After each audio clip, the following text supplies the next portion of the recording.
Howdy,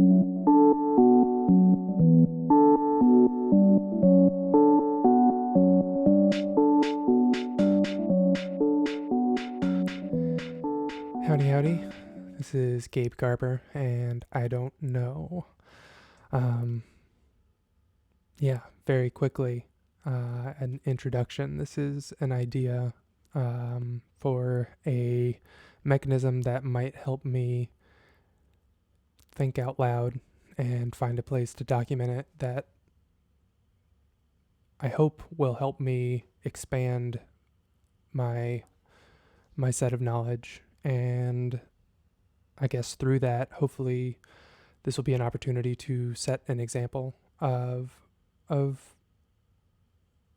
flexible thinking, or inhabiting a flexible mindset.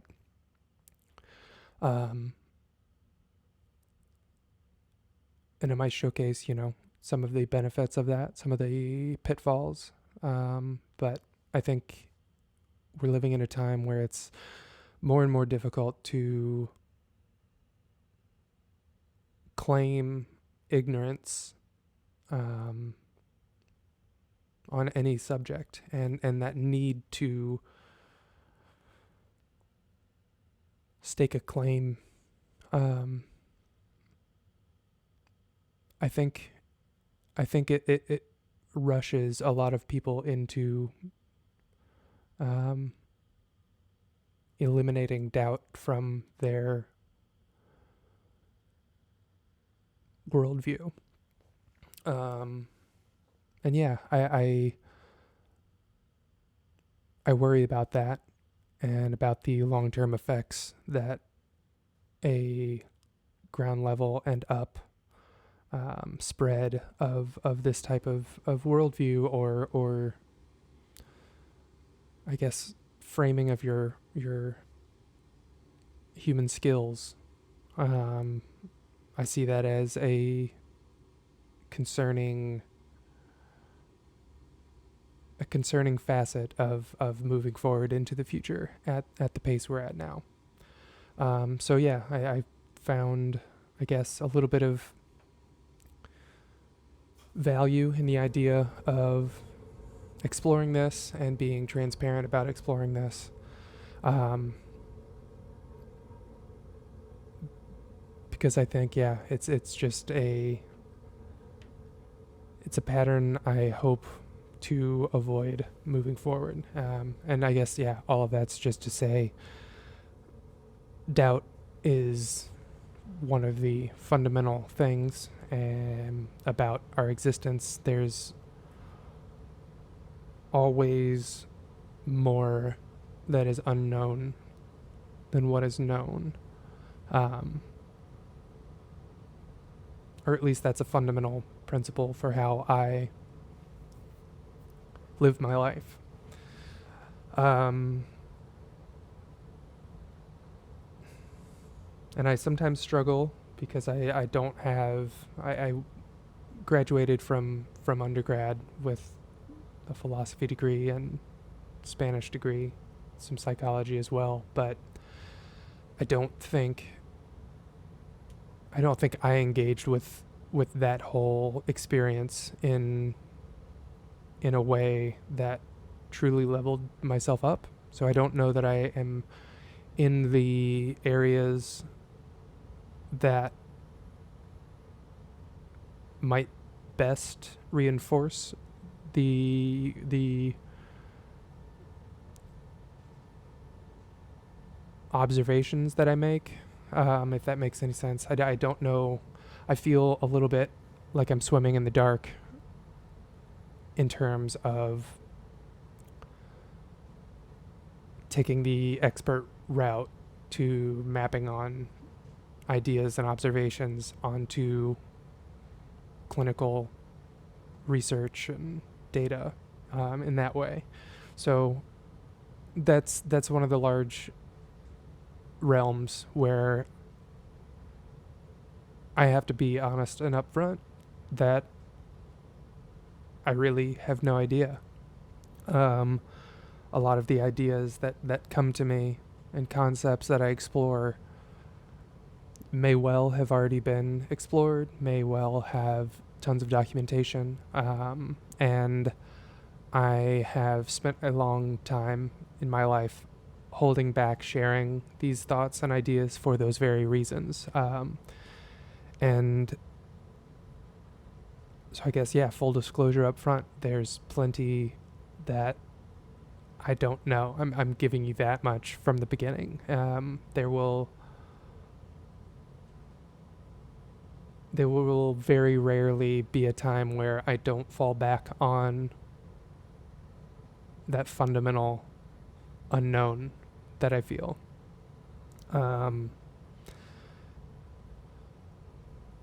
Yeah, so with that said up front, I intend to stumble. I intend to make mistakes. I intend to not be perfect. And up till now, that has been a sufficient barrier to sharing that for me. So it's not to say that it will no longer be a barrier. I'm sure, there are various aspects to any kind of boundary. And this, taking the first step at something, I don't know what it is. This first step might cross one of those barriers, but there are many other dimensions of that I'm sure I will be working through in the process here. Yeah, I also come from a creative background. I'm a musician, music producer. That's probably the area that I have the most time and effort put into. And yeah, I'm just about 2 weeks out from wrapping a year-long project that was musical. I was making a programmed drum beat every day, essentially, for a year. And kind of ritualizing it or structuralizing it, building it into my routine, has forced me into creating that habit of developing a practice and recognizing it as a practice, through being able to, construct a beat on a day that I really don't want to. Teaches you a lot about the flexibility of the goal that you have in mind. And really, I think for myself, I've found a ton of value in going through those motions and maintaining the practice, especially when I didn't want to, and recognizing that the direct mission of that day to accomplish that beat, there's a bunch of flexibility in terms of what I can move around. If I have less time, I can make it something simpler, and because I'm on a deadline, I put it out. And where normally I have a tendency to hold on to it, in the event that a better version of it might make itself apparent to me. So there's something about the preciousness of it that the daily practice seemed to eliminate for me, or at least equip me with a motivation to look for other ways of solving the problem,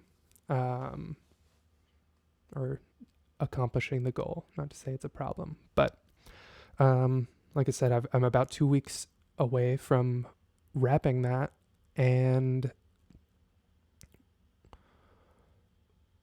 I've just been gearing up for how to maintain that daily activity,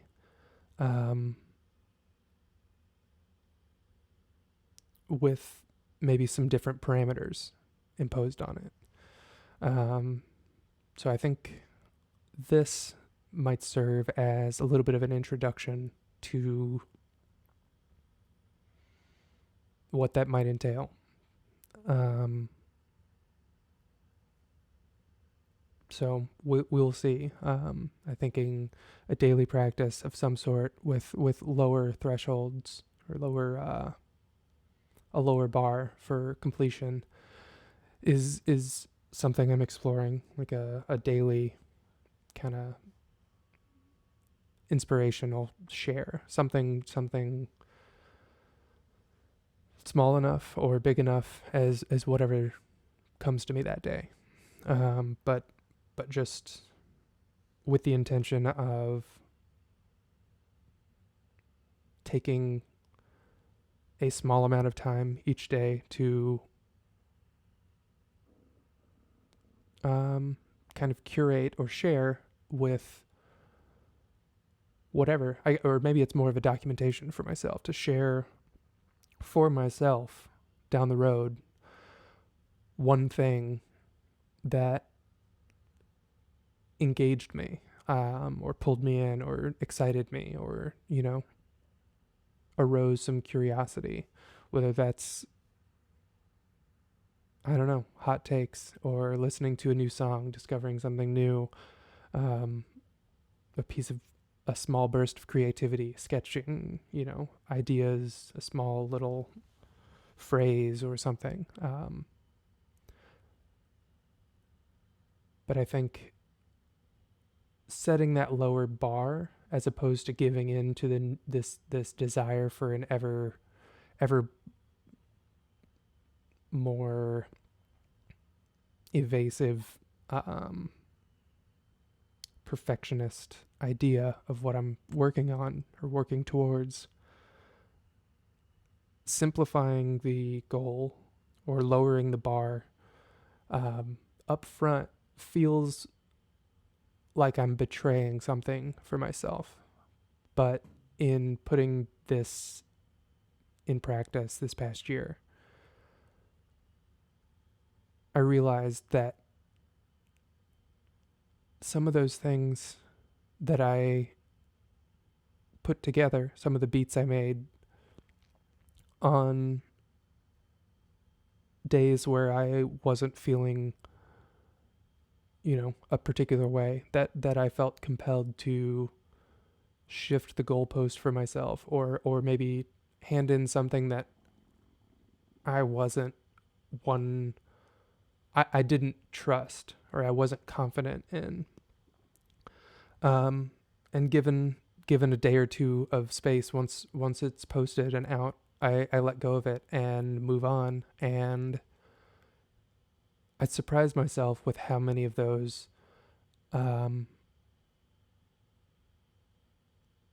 with a little bit of space, a day or two, or sometimes months, looking back and seeing ones that stand out to me, that there's a memory attached to it, that, oh, that one actually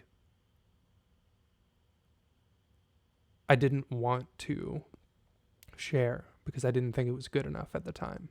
And I had to make this conscious effort to do it anyway and let go of it. And yeah, I surprised myself in terms of the breadth of creativity that allows, as opposed to taking some amount of comfort and joy and appeasing the ego of that comes with the process of, this isn't good enough, this can be better, to what ends, I don't know, or to what that's being compared to, I don't know, or ego in the sense of, I don't want anyone else to see this, like even in just that pure form without any value added. I think it caused me to hold on to a lot more things, and this lesson I've learned through the BK Walla Beats project that was that the quality of a piece doesn't seem to suffer as much as I imagined based on where I drew the line of distinction in terms of like wanting to edit it out or make it better or improve it. And it's a hard truth to kind of face because it's not something you can grab onto, but it seems to kind of represent a recognition that, you know, even though it might not feel like it, the time and energy that I've spent thus far in my life working on the projects that I have all compound into a process, like a complex process that seems to output quality work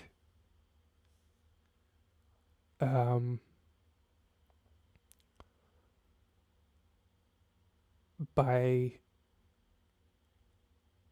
sheer virtue of running the process. And that's not to, that's definitely not to take an overly confident viewpoint towards it, because I think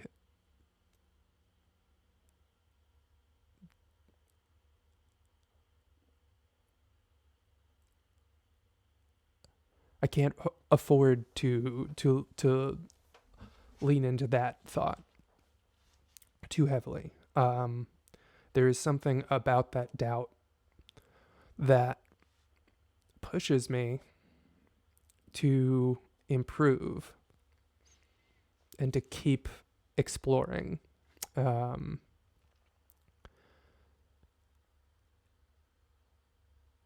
that's one aspect where the doubt is incredible, and supportive, I guess, in a way that seems counterintuitive. But as with most things, leaning too much on that doubt gets you out of whack in another way. And in my case, there's, just thinking of how many old ideas are still, collecting metaphorical dust on my hard drive space, because at the time I didn't think it was good enough. And in a lot of cases, when I revisit that, having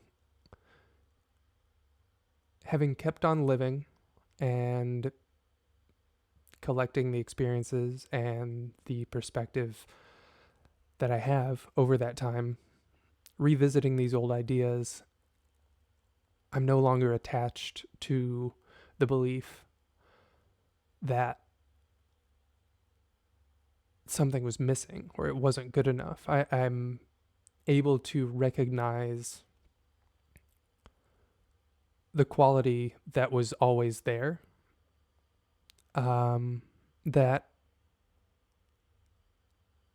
I had a blind spot towards in the present. And maybe that's something that will always be in the way. I wonder if there's not something to that is inherent to our nature.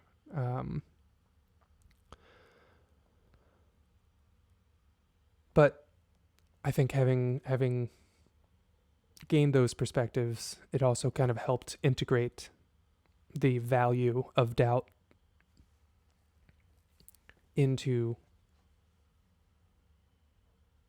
into my thinking and my thought process. And so it's a much more integral and central part of my, thesis, so to speak. And I don't know, I guess it really kicked in. This was maybe a few summers ago. I was spending time with some friends, and one of them reluctantly asked if she could ask me a question. So said shoot. And she was very self-aware of her trepidation for bringing it up. I think she thought it might be an embarrassing thing to me. And it's understandable why she might have thought that. But she said, I notice a lot of times when you insert a filler in conversation.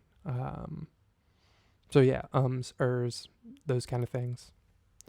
To fill space. More often than not, your filler is, I don't know. Are you aware of that? And if so, is it intentional? I don't know that she asked all of those questions, Whitney. You can let me know if you remember it any more specifically, but I don't think you were too pressing with it. I don't think she was too pressing with it, and it didn't surprise me. I think I was aware of it to some extent.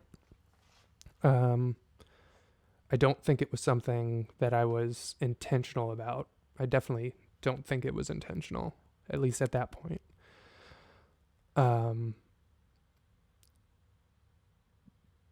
But the takeaway I got from it was that it was an opportunity. Her question was an opportunity for me to reflect on a pattern in my own behavior that I was either unaware of or was unaware that the pattern was recognized outside of my own brain. So it was like reinforced by the outside world, so to speak. And maybe just until that point, I didn't really ever think of it in terms of justifying it, but that was kind of the mindset that I adopted was, oh, interesting. I noticed that pattern as well. I'm now forced with the reality that, this thing that I thought might have been my own habit of self-doubt was noticeable. And I think maybe I came at that point from a place of wanting to try to find a way to integrate that into the patterns and behaviors and all of that. And so it just kind of dawned on me that maybe that was kind of this mantra that I had been absentmindedly telling myself. But I think at this point it's more, I think the absent-mindedness of it is where the mystery comes in, but it's a curious mystery because in effect this mindless pattern of sound waves that I was, repeating to myself, even though I might be absent-minded about producing those sounds, and to a certain extent absent-minded about hearing them, um, cognizing them, or yeah, whatever the case may be.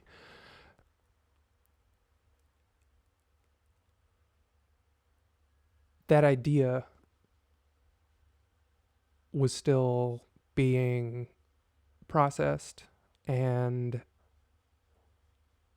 absorbed, and kind of, yeah, going through this cycle, um, under the hood of, I was hearing it. It was passing through my oral senses. I was creating the words, so there was, some touch involved in connecting with the thought and firing whatever combination of neurons required to utter the phrase.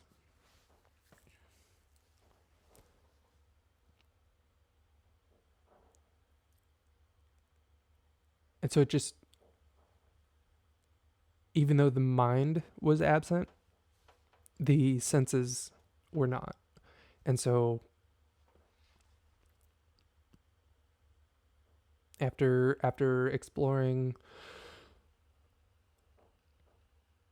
and thinking about it for a long time, kind of just, yeah, it kind of dawned on me when Whitney asked me this question, that this is just something maybe that I'm being reminded of. I'm not mindfully pulling those levers to remind myself of the underlying doubt present in any given moment in time.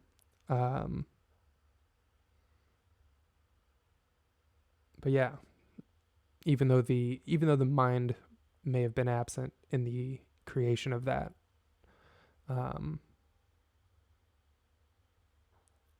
don't think it undermines the value in recognizing that. And so I think from that point on, it became a much more central point to my worldview and how I thought about things, and in a similar way of kind of the existential philosophy of just, contemplating death. Death is the ultimate unknown, and so there's some overlap here. It's not difficult to connect those points. So yeah, I think from that conversation a few years ago, it really kind of put forth a little bit more of a deliberate intention towards incorporating doubt into my life and my lifestyle. And that came through in, decisions that I ultimately made that moved away from secure, familiar habits and patterns and structures that I had, created for myself, set up for myself, signed up for.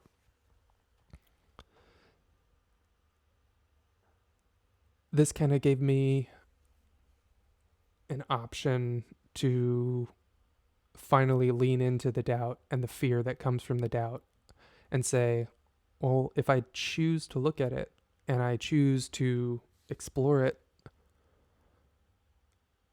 and I choose no longer to fear that, but to understand that this doubt is ever present, it is always going to win out, then I can start to accept it.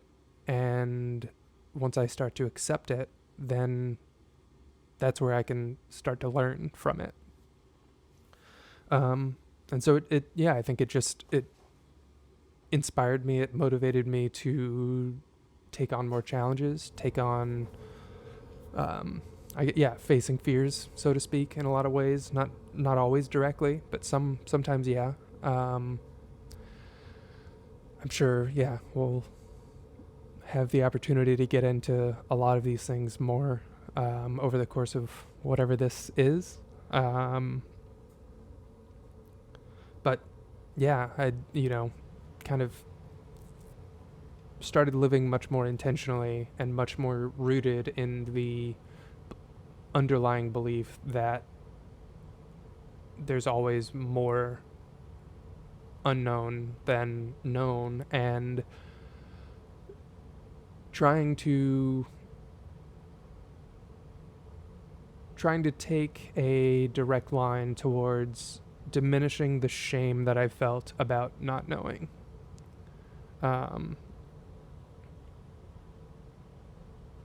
And I don't know, I guess that kind of brings me back to some of the ideas and thoughts that have been circulating in my head recently, relating to this not knowing and where we are culturally and socially at the moment. This is Thursday, January 14th, when I'm recording this. We're a week and a day after the Capitol was stormed by a bunch of far right, I assume,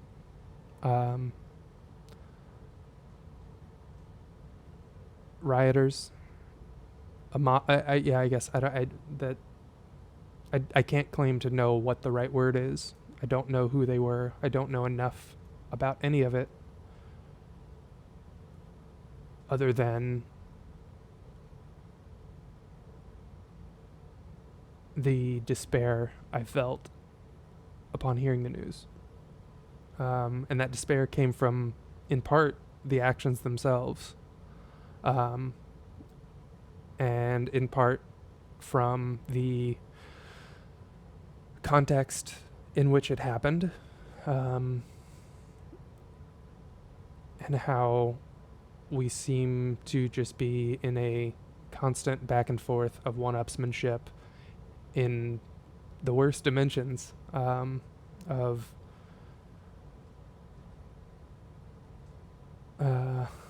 just very strong narratives on both sides. And I don't know, I guess without stating anything specific, the point that I'm taking from this is I'm recognizing the level of certainty of the people making the claims, whatever they are, whoever it is, whatever the argument is.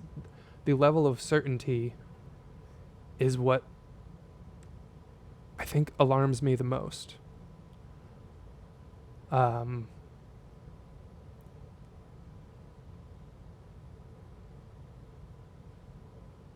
I worry about this denial of the unknown at the group level, at the individual level. What are those implications down the road? That's what concerns me. I feel like that's what leads to a storming of the Capitol. There's no one thing. It's an extremely complex series of events that push and pull and tug and factor into this. And it's comforting to commit to a belief in a confident understanding of what's happening. There's security to be felt in espousing a worldview or holding a perspective that connects and maps on to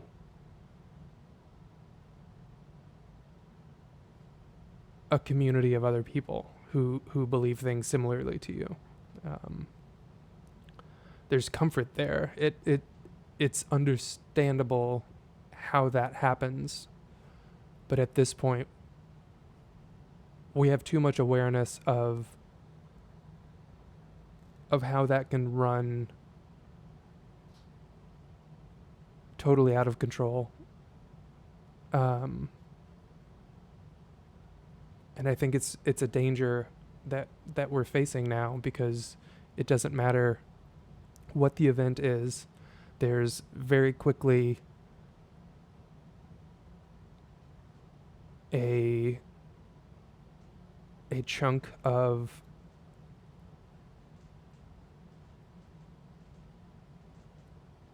there's one style of story claiming to represent the event, and there's another chunk claiming to represent the event. In reality, there's myriad numbers of people making claims about understanding any one event, but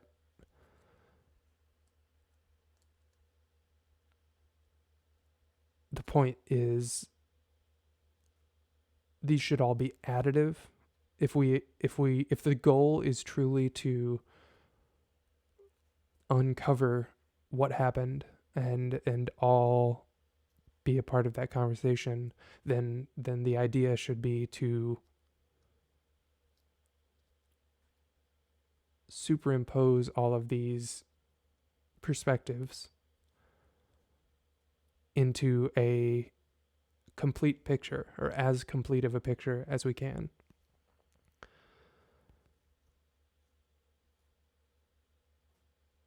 That somehow has seemed to manage to split into two versions of that. And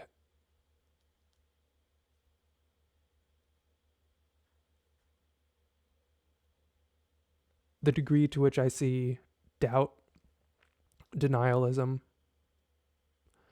playing into that is tremendous. Because I feel like, again, this is coming from just noticing the level of certainty from any one person, or the institutions as a whole of crafting this narrative, whatever it may be. There's a level of certainty that I don't think is attainable with the structures that we have. And in order to combat that, or to really truly put something worthy up against it, we would have to adopt some humility, and I feel like the more I, as an individual, address the doubt that I have lingering under the surface at any given point in time, and come to terms with that and accept that, it makes it almost impossible not to recognize when other people do the same. They're willing to put their lack of knowledge before anything else, or acknowledge that the doubt is always up next. It's always going to be knocking. there's a humility there that I think is being lost with the intuitive need and the compulsion to comfort ourselves with a message that agrees with our current worldview, whatever that may be. The extent to which we make a choice to consume one thing or another, something that affirms what we believe, or something that challenges it, that something that is familiar and therefore comfortable, or something that might bring up fear, a fear over confronting that doubt that is always there, that will never go away. Well, it will, maybe one day. Yeah, I don't know. I guess I feel like I'm a little bit unraveling here, so this might be a good time to wrap it up. But if you've made it this far, thank you. I'm Gabe Garber. I don't know a lot. I don't claim to know a lot. I think life is better that way, and it's more beautiful. So hopefully this will be an avenue that, I don't expect this to be daily, but a lot of these reflections will come through in any sort of daily sharing, reflection that I may do, but hoping to incorporate something like this as a podcast or video stream, whatever format that might take, hoping to do that with some regularity, hoping to talk to interesting people. And yeah, I would imagine that I may run the risk of bringing on people who affirm where I am, but I don't see that being the case. I think the diversity of the group of people who acknowledge and embrace the ever presence of this doubt, this incessance of the unknown. The people who truly recognize that there's a diversity, there's a diversity within that group that I think will be on tap, and I hope I'm able to do that, because I think it'd be very interesting, and a lot of fun. So hoping to do that, hoping for a lot of things. We'll see. Yeah, I can't think of anything else. I will probably be posting this in the next few days, one place or another. But yeah, so keep your eyes peeled, especially as BK Walla Beats wraps up its year-long process. Yeah, stay tuned on social media. I don't know what this will be. Stay tuned. So consider this just a very rough intro. Until further notice, be well. Thanks.